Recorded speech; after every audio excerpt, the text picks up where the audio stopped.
Hallelujah, the fights are back.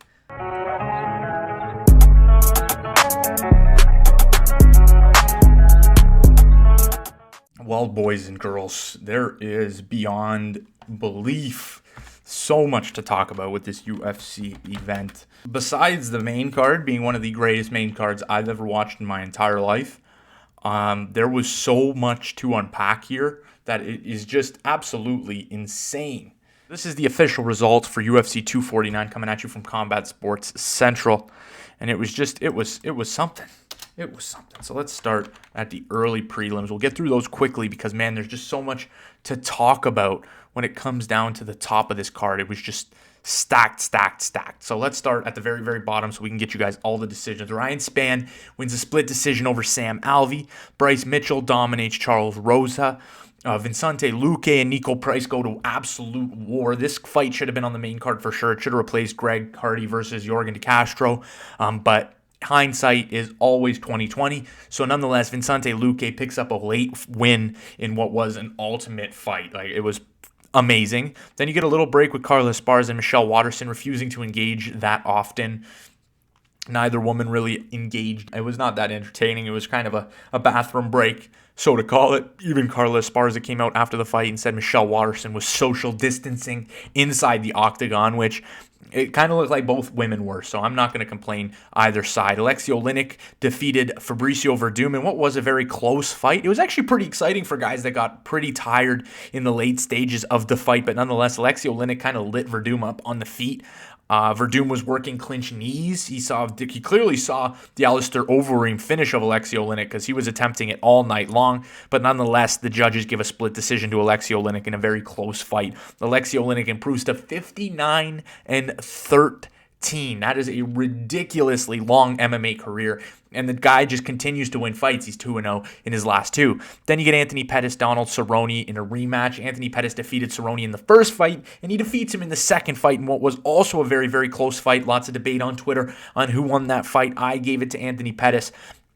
Just up in the air fight. Now Anthony Pettis gets to go home the victor and decide where he wants to fight next. Now we get to the main card. Now the main card it started off a little slow. There was some action in the very first minute of the first round, but then it just slowed completely down. Yorgan De Castro looked like he hurt his foot, and that just completely stopped him from fighting. He stopped fighting throughout the second and third round. The judges gave Greg Hardy the first round. I don't know how that was. All three judges scored the contest 30-27, so Greg Hardy comes out with a win against a very, very good striker, but in what was a lacking performance or a lacking of excitement fight. So let's move straight on to the best fights I've seen in a while to be back to back.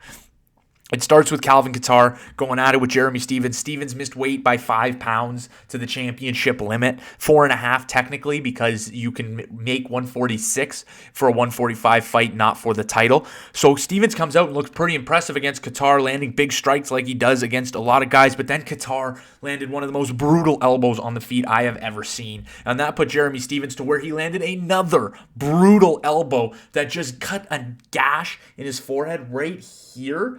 That was just so brutal. It was literally one of those scars that you know is never going to heal. And Kattar just super impressive with his boxing and a super impressive fight in general. Super entertaining, a great fight. Kattar pulls off a major win, a major statement win at 145. I'm interested to see where they go next with him. Maybe Yair Rodriguez may be a potential opponent for Calvin Kattar. Then we move to Francis Ngannou, who's been listening.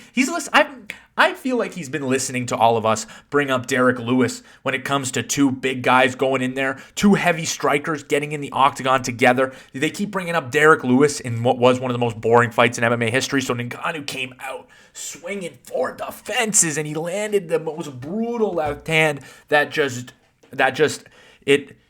took Jairzinho's. It took Rozenstruik's soul from him. It was just one of those shots that Francis is now known for. One of the scariest men in the UFC. DC dropped an iconic quote, in my opinion. It's hilarious.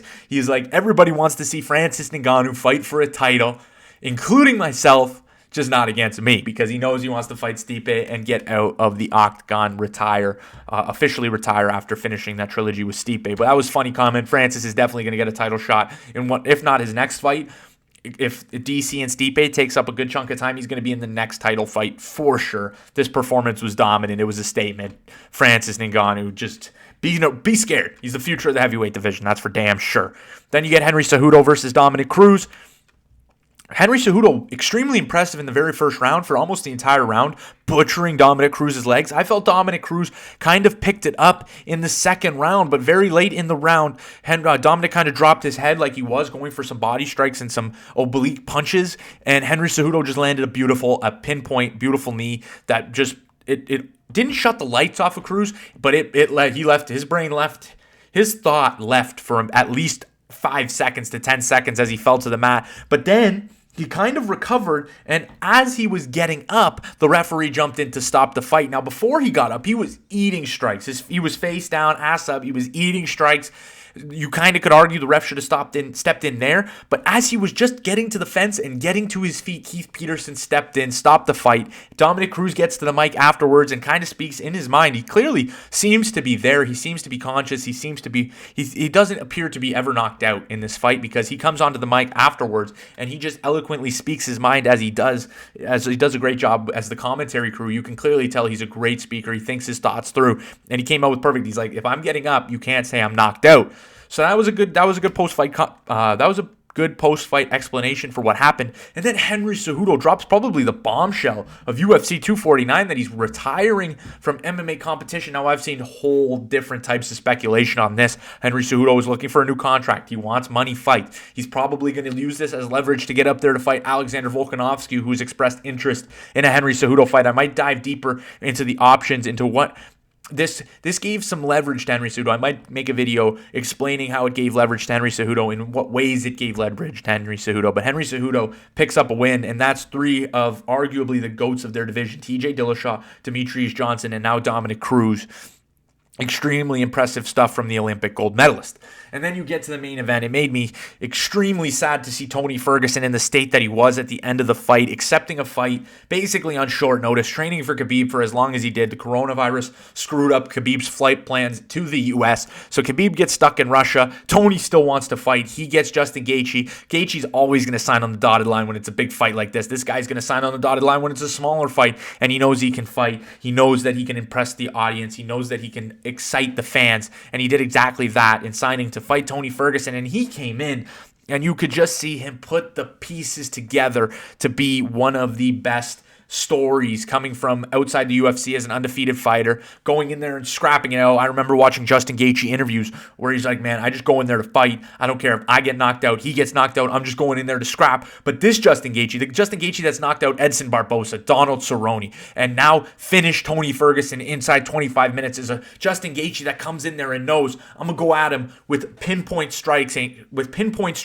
I'm not going to gas myself early in the fight. I'm going to do enough to win rounds, hurt Tony Ferguson, which he did in every single round. And he 5-0'd Tony Ferguson to the best you could ever see anybody 5-0 a fighter. Justin Gaethje has earned his shot at Khabib Nurmagomedov by beating the top guy in the division besides Khabib Nurmagomedov. And you just have to sit there and feel for Tony Ferguson, who didn't need to accept the fight against Justin Gaethje, but decided that he would.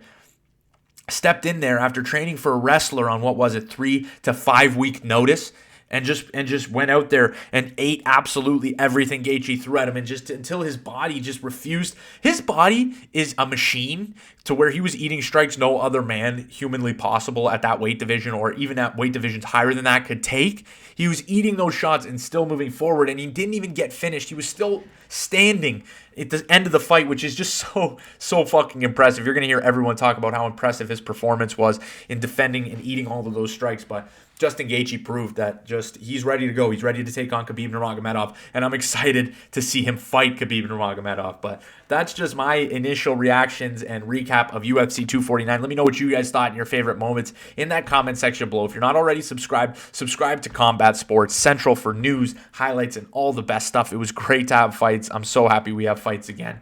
But that'll do it for me today. Peace out, guys.